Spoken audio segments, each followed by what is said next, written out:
Assalamualaikum. Jangan lupa like, comment, and subscribe. Bye.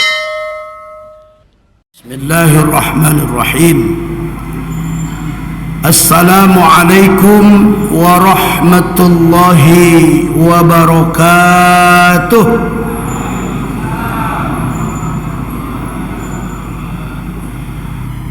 Alhamdulillahilladzi ja'ala syahra Ramadan wa unzila fihi al-Qur'anu hudan lin-nas wa bayyinatin minal huda wal furqan. Ashhadu an la ilaha illallah wahdahu la syarika lah wa ashhadu anna sayyidana Muhammadan abduhu wa rasuluh la nabiyya ba'dah. Qala Allah subhanahu wa ta'ala fil Qur'anil Karim wa huwa asdaqul qailin. A'udzu billahi minasy syaithanir rajim. Bismillahirrahmanirrahim. وَإِذَا سَأَلَكَ عِبَادِي عَنِّي فَإِنِّي قَرِيبٌ أُجِيبُ دَعْوَةَ الدَّاعِ إِذَا دَعَانِ فَلْيَسْتَجِيبُوا لِي وَلْيُؤْمِنُوا بِي لَعَلَّهُمْ يَرْشُدُونَ. Sadaqallahul azim. Ibadallah, hadirin kaum muslimin wal muslimat, sidang jamaah salat fardu subuh yang insyaallah seluruhnya dimuliakan Allah Subhanahu wa taala. Marilah kita senantiasa memanjatkan puji dan syukur kehadirat Allah atas segala limpahan nikmat, rahmat dan karunia Allah yang begitu banyak sudah diberikan kepada kita. Allah Subhanahu wa ta'ala telah memberikan kepada kita nikmat kesehatan, kesempatan, umur panjang, sehingga kita dapat bertemu lagi dengan bulan suci Ramadan tahun ini. Bulan suci Ramadan adalah bulan yang agung. Bulan suci Ramadan adalah bulan penuh berkah. Bulan suci Ramadan adalah bulan di mana pintu taubat Allah buka lebar-lebar, pintu surga Allah buka, pintu neraka Allah tutup rapat-rapat. Bulan Ramadan setan dibelenggu. Bulan Ramadan bulan mustajabah doa.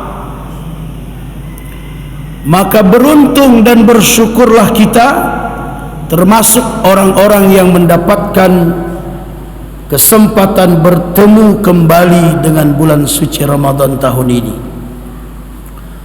Salawat dan salam selalu kita sanjung sajikan kehadiran baginda Rasulullah Muhammad sallallahu alaihi wasallam beserta keluarga dan sahabat-sahabat beliau sekalian.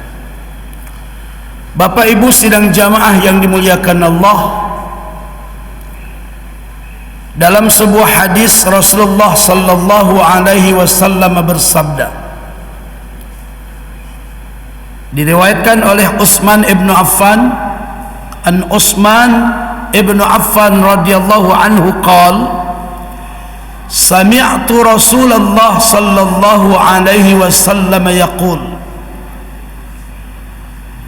Dari Utsman ibn Affan radhiyallahu anhu, beliau berkata, saya pernah mendengar baginda Rasulullah sallallahu alaihi wasallam bersabda. Apa sabda Rasulullah sallallahu alaihi wasallam? Man shallal isya fi jama'atin faka'annama qama nisful lail wa man shalla subha fi jama'atin faka'annama qama lailu kullah. Rawahu Muslim. Hadis ini sahih riwayat Imam Muslim. Kata Rasulullah sallallahu alaihi wasallam dalam hadis, barang siapa yang mengerjakan salat fardu Isya secara berjamaah. Syaratnya apa? Mengerjakan salat berjamaah. Barang siapa mengerjakan salat Isya berjamaah, maka seolah-olah dia sudah mendirikan salat setengah malam. Jadi kalau malam itu ada 12 jam, seperti kita sudah salat pada waktu malam 6 jam penuh. Itu kalau kita salat Isya berjamaah. Lalu kata Rasulullah sallallahu alaihi wasallam, barang siapa yang mengerjakan salat fardu subuh seperti yang barusan kita lakukan secara berjamaah, maka seolah-olah dia sudah mendirikan salat sepanjang-panjang malam. Jadi kalau malam itu ada 12 jam, seperti kita 12 jam salat. Kalau kita mengerjakan salat subuh berjamaah, syaratnya berjamaah. Kalau kita salat sendiri di rumah tidak dapat, karena Nabi khususkan hadis ini bagi orang yang salat berjamaah. Adapun tempatnya, apakah di masjid, apakah di manasah, apakah di musola, yang penting azan dikumandangkan, dirikan salat berjamaah, maka keutamaannya kalau Isya kita berjamaah seperti setengah malam kita melakukan salat, subuh kita berjamaah seperti kita melakukan salat sepanjang-panjang malam. Ibadallah hadirin sidang jamaah yang dimuliakan Allah, ternyata hadis ini umum, berlaku untuk semua bulan di luar bulan Ramadan. Kalau di luar Ramadan berlaku hadis ini. Bagaimana kalau kita melaksanakan salat Isya, salat subuh berjamaah di bulan Ramadan? Rumusnya lain. Hadis Nabi sallallahu alaihi wasallam yang diriwayatkan oleh Abi Daud, beliau bersabda, man taqarraba bi khaslatin kana kaman adda fariidah fi ma siwa. Ini rumus di bulan Ramadan. Kata Rasulullah sallallahu alaihi wasallam, barang siapa mendekatkan dirinya kepada Allah, beribadah dia dengan amal sunnah di bulan Ramadan, maka dia seperti mendirikan fardu di bulan lain. Wa man adda fariidah kana kaman adda 70 fariidah fi ma siwa. Siapa yang telah mendirikan satu amal fardu di bulan Ramadan ini, maka seperti dia telah melakukan 70 kali amal fardu di bulan lain. Maka kalau kita barusan sholat subuh berjamaah, ini fardu apa bukan? Fardu. Kita kerjakan sekali di bulan Ramadan, seperti kita sudah mengerjakan 70 kali fardu di bulan lain berturut-turut. 70 kali sholat subuh berarti 70 hari tak berhenti kita sholat. Seperti itulah sekali kita kerjakan. Bayangkan kalau kita mengerjakannya setiap hari selama bulan Ramadan. Inilah salah satu keberkahan bulan Ramadan itu. Allah lipat gandakan pahala. Allah berikan bonus-bonus pahala. Oleh karena itu orang yang berkesempatan bertemu dengan Ramadan, lalu dia manfaatkan Ramadan ini dengan baik, dengan sungguh-sungguh, insya Allah akan mendapatkan keampunan Allah Subhanahu wa ta'ala. Maka hadisnya jelas, siang hari kita diperintahkan untuk saum sebagai amal fardu. Malam hari kita disuruh oleh Rasulullah untuk berdiri lama-lama. Maksudnya apa ini berdiri lama-lama? Jalan-jalan di belang padang? Bukan. Berdiri lama-lama di malam-malam Ramadan, maksudnya apa? Memperbanyak salat sunnah. Itulah adanya salat tarawih. Kalau di bulan lain selesai salat isya, salat sunnah ba'diyah isya, kalau tidak ada pengajian, maka langsung pengurus BKM matikan semua lampu, lalu dimatikan semua kipas angin dan AC, lalu dikunci semua pintu-pintu. Kata bapak ibu, di sini nggak pernah dikunci Ustaz pintu, memang pintunya nggak ada. Masjid lain yang ada pintu semua digembok. Sampai-sampai ada orang mau sholat lagi malam-malam, nggak bisa, pintu sudah digembok. Tapi berbeda ketika kita berada di bulan suci Ramadan. Begitu selesai sholat isya, semua kita melaksanakan sholat ba'diyah isya. Selesai sholat ba'diyah isya, kita perpanjang iktikaf kita, dengar tausiah. Masya Allah, indahnya bulan Ramadan. Selesai dengar tausiah, semua kita memperpanjang berdiri di malam Ramadan, mengerjakan salat sunnah tarawih. Salat sunnah tarawih hanya ada di bulan Ramadan. Maka orang-orang yang beriman, orang-orang yang faham, dia tidak akan melewatkan satu malam pun, walaupun hukumnya sunnah. Alah, Ustaz kan sunnah itu. Apa itu sunnah? Bila dikerjakan berpahala, bila ditinggalkan tidak berdosa. Kan nggak berdosa. Inilah kenapa kita selama ini lemah, malas ketika akan mengerjakan amalan-amalan sunnah. Kaedahnya masih kaedah itu kita pegang. Maka sekarang kaedahnya rubah sedikit untuk diri kita. Sunnah itu bila dikerjakan berpahala, bila ditinggalkan rugi. Kenapa rugi? Orang lain dapat pahala, orang lain dapat ampunan, kita nggak dapat apa-apa. Memang tidak berdosa, tapi apapun tak dapat.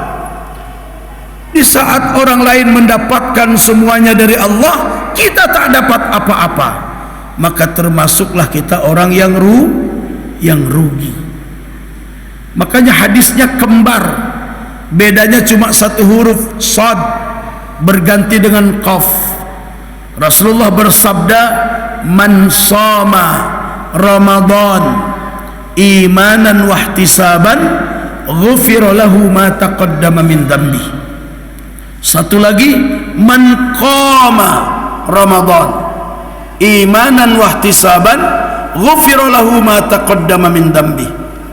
Hadis yang pertama, kata Rasulullah, siapa yang berpuasa di siang hari bulan Ramadan dengan penuh keimanan kepada Allah dan penuh pengharapan semata-mata ingin mendapat ridha Allah, ghufira lahu ma taqaddama min dhanbi. Allah akan hapuskan, akan Allah ampunkan dosa-dosanya yang telah lalu. Masya Allah.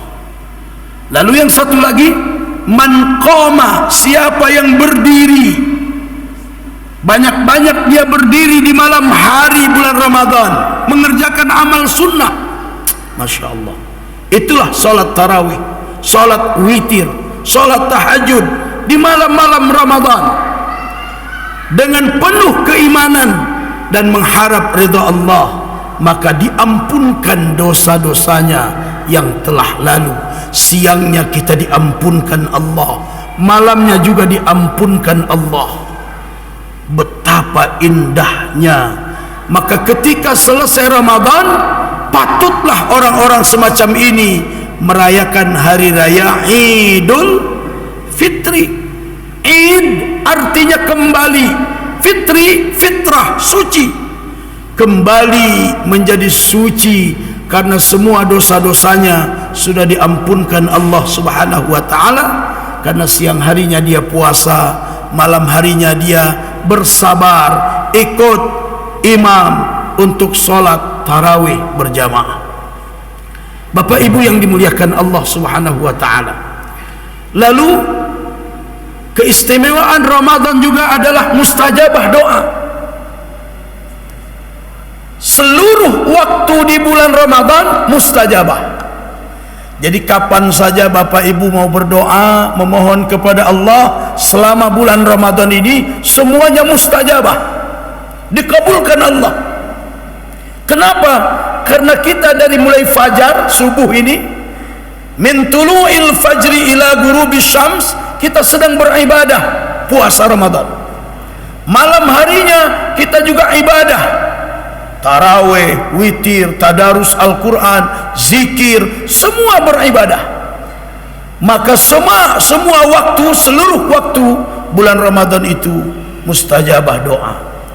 Tapi kata Rasulullah sallallahu alaihi wasallam, di antara seluruh waktu yang ada di bulan Ramadan, ada waktu yang lebih istimewa lagi, yang apabila kita berdoa di waktu itu, maka kita apapun permohonan, apapun keinginan, akan Allah langsung kabulkan. Kapan itu? Waktu sahur dan menjelang waktu berbuka. Ingat waktu ini, waktu sahur. Tadi kita sahur Bapak Ibu kan? Kita disuruh memang oleh Rasulullah sahur.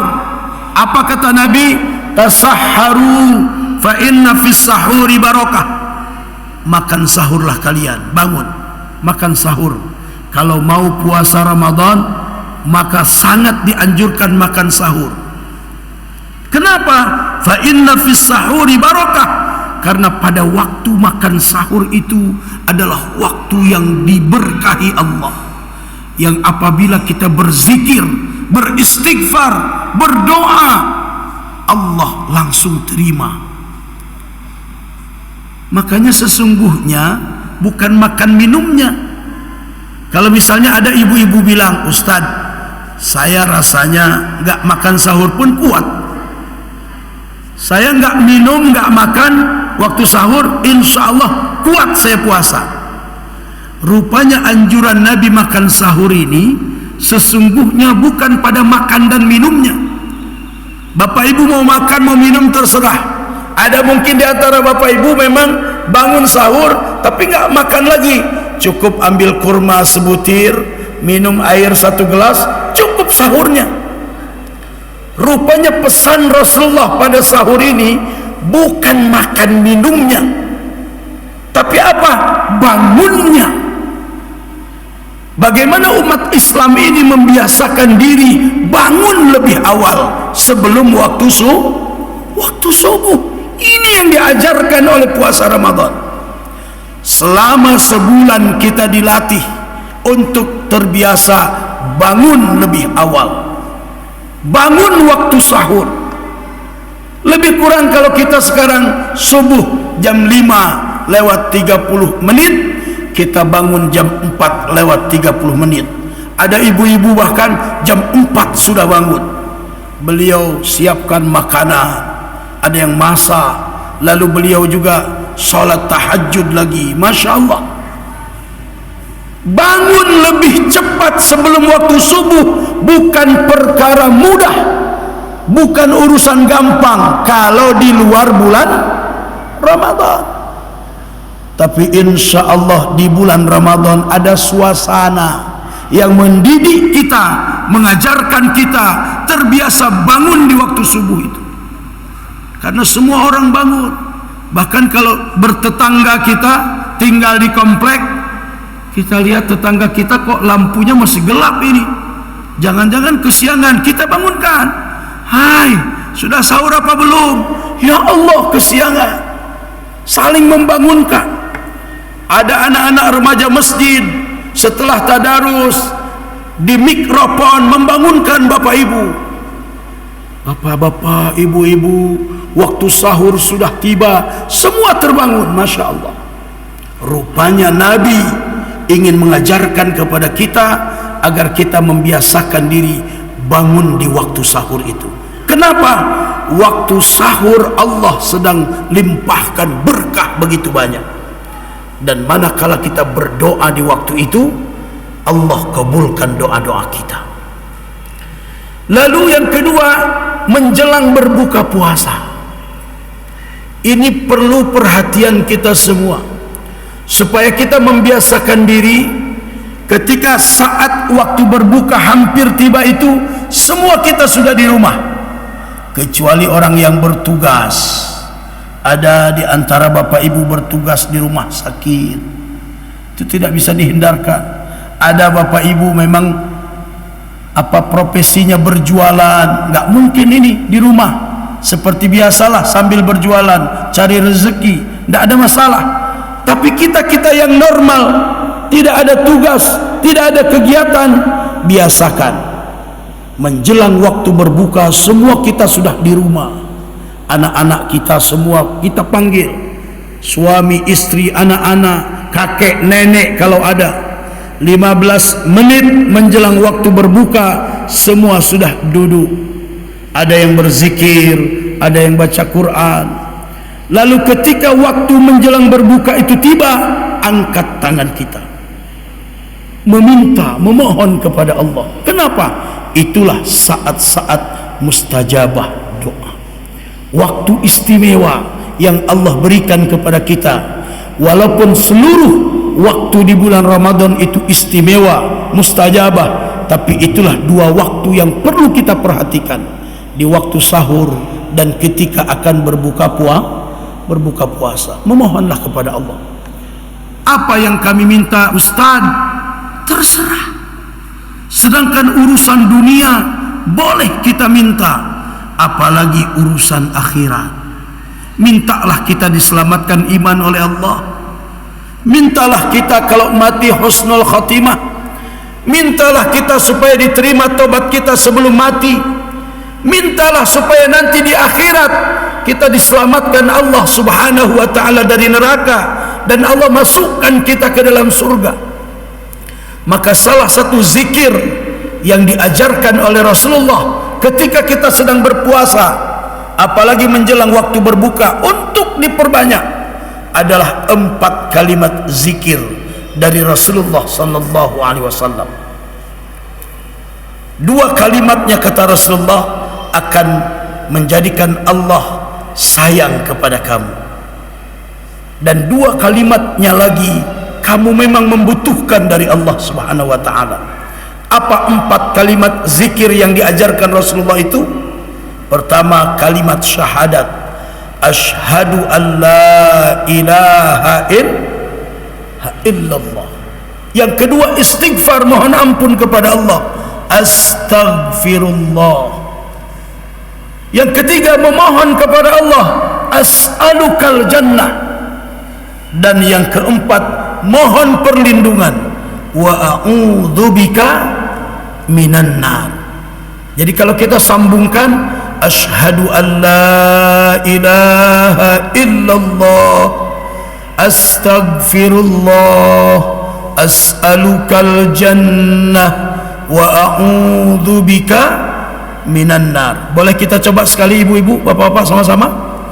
Asyhadu an la ilaha illallah, astaghfirullah, as'alukal jannah, wa a'udzubika minan nar.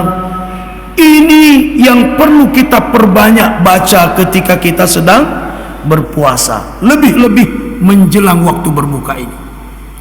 Asyhadu an la ilaha illallah, aku bersaksi bahwa tiada Tuhan yang berhak untuk disembah kecuali Allah. Maka kata Nabi sallallahu alaihi wasallam, kau sebutkan kalimat ini, Allah akan kuatkan imanmu. Astagfirullah, aku memohon ampun kepada Allah. Maka kalau kau sebutkan kalimat ini, Allah akan hapuskan dosa-dosa. As'alukal jannah, aku memohon kepadamu ya Allah surga, walaupun sesungguhnya aku tak layak masuk surga. Tidak seberapa banyak amal ibadahku, banyak perintah-perintahmu yang kulanggar, bahkan kutinggalkan di masa muda dulu, tapi tetap kita memohon kepada Allah. As'alukal jannah, ya Allah, aku memohon supaya kelak di akhirat masuk ke dalam surgamu. Wa a'udzu bika minan nar, dan aku berlindung kepadamu ya Allah agar diselamatkan dari neraka. Bapak Ibu yang dimuliakan Allah, kata Nabi sallallahu alaihi wasallam, dengan 4 kalimat zikir apabila kita terus perbanyak kita baca di bulan Ramadan, terutama sedang kita berpuasa, insya Allah Allah semakin sayang kepada kita, dan insya Allah kita kelak akan diridhoi oleh Allah sehingga kita masuk ke dalam surganya Allah subhanahu wa ta'ala, diselamatkan dari nerakanya. Bapak Ibu yang dimuliakan Allah, hari ini puasa kita memasuki hari keberapa nih? Ke-9. Mungkin ada sebagian orang sudah 10 saya Ustaz, berarti mulai puasa hari Senin. Kita yang mulai puasa hari Selasa, hari ini hari ke-9. Yang Bek Pegah ini hari ke-3 Ustaz. Kapan mulainya? Hari ke-9. Artinya apa? Perjalanan ibadah Ramadan kita masih sangat panjang. Oleh karena itu, jagalah kesehatan kita. Saya termasuk orang yang sudah korban ini. Baru hari ke-9 suara sudah serak.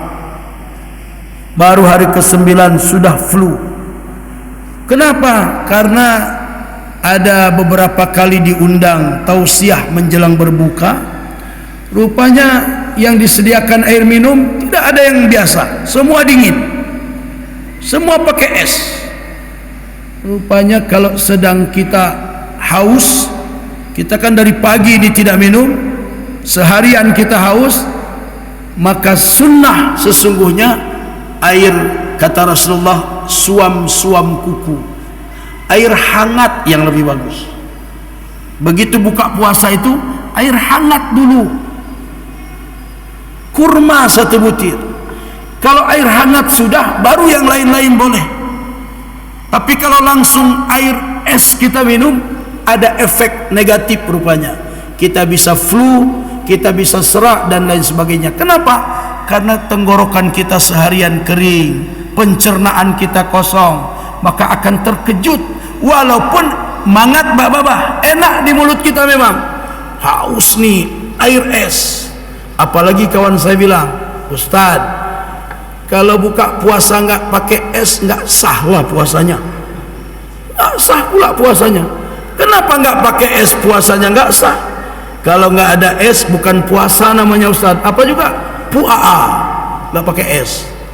Kalau ada esnya baru puasa. Ya Allah, Bapak Ibu yang dimuliakan Allah, perjalanan Ramadan kita masih panjang. Ayo kita jaga kesehatan kita, berdoa jangan lupa diperbanyak. Salah satu hikmah bulan Ramadan adalah kita dikabulkan doa kita. Semoga Allah selamatkan kita, bahagia dunia, selamat di akhirat, dan bisa nanti selesai Ramadan menjadi orang-orang yang bertakwa kepada Allah Subhanahu wa taala. Subhanallah wa bihamdihi, subhanakallahumma wa bihamdika, asyhadu an la ilaha illa anta, astaghfiruka wa atubu ilaik. Wassalamualaikum warahmatullahi wabarakatuh. Terima kasih.